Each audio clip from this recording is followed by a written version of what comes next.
inabot ng video na to, welcome po dito sa Emil Avoid Mix Videos. Ngayon po, silipin natin ang ilang minuto sa balita ng Taiwan to. Tungkol po ito sa balikatan na nangyayari ngayon dito sa Pilipinas.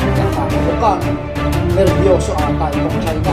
Tingnan po natin at kung bakit nangyayari natin itong video ito mula sa Taiwan to.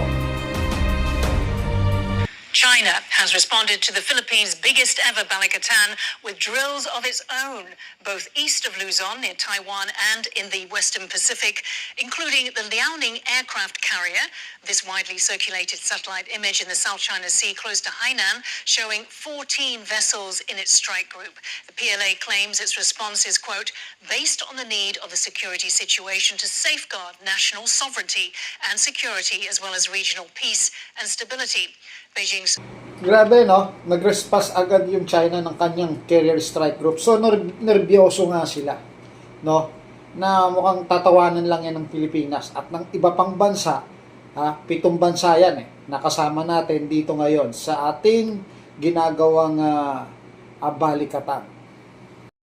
3-day drills farther into the Western Pacific, which Global Times dubbed a dagger escort, also involved a destroyer and frigate squeezing through the tiny Japanese islands of Amami, Oshima, and Yokohama Island, and then back through the Yonaguni-Iriomote waterway. What is the effect of China's so-called counter-deterrence training, and is it merely posturing, or are they rehearsals for a conflict? Hello and welcome to Taiwan Talks. I'm Ian Kavat. To discuss this and more, I'm joined by Alexander Huang, Council on Strategic and Wargaming Studies Chair. Also, we have Jason Xu, Hudson Institute Senior Fellow, and Guillemot Lalari, Jewish Policy Center Senior Non-Resident Fellow. But first, so ito po alam ng China na yung ginagawa dito is military exercise lang. Pero nabulabog sila, no? Nagpadala sila ng kanilang carrier strike group. No, dito pa lang makikita mo sa bagay sinasabi nila alisto. Pero hindi naman tayo aatake. Exercise yun. Na napaka-overreact nila para magpadala sila ng isang strike group, no? Na kung sakaling mauwi sa enkwentro, umubra naman kaya yon. Ilang kaya ang piloto nila na kaya ba talagang magpalipad sa agaran gamit yung kanilang tinatawag na carrier na yan. Baka nga wala pang mga experience yung kanilang mga piloto dyan.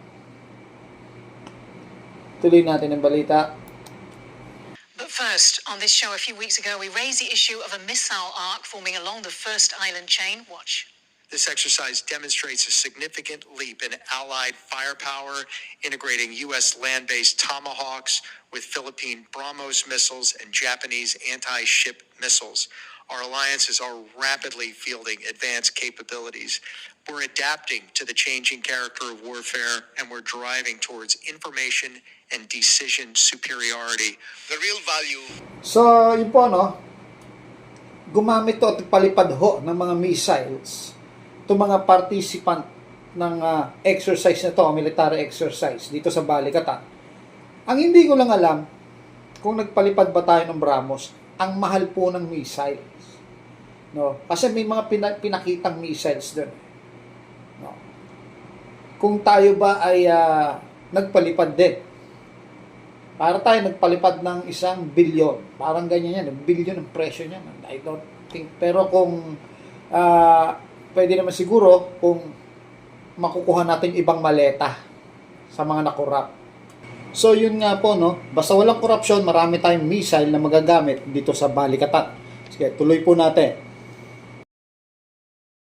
Is the showcasing of our resolve to work together to defend the Philippine archipelago and to uphold the rules-based international order.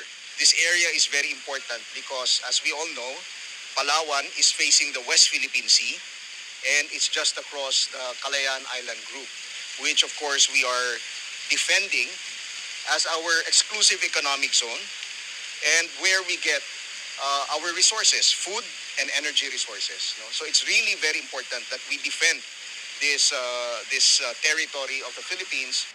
Alex, further evidence of a first island chain. So, kita nyo, no? Sikat ang Pilipinas at pinag-uusapan ng Pilipinas dito sa Taiwan. No? Sinilip lang natin itong konting balitang ito at makikita natin dito kasi kung gaano kakabado ang China. No? Nagpadala kaagad ng kanilang yung tinatawag na strike group. Nakakatawa po ang kanilang reaction. So, yun po, no? Maikli lang po ito at pinakita lang natin dito yung reaction ng China sa ginawa ng Pilipinas at Amerika at Japan at iba pang bansa na handang tumulong sa atin. So, hanggang dito na lang po. Maraming salamat po.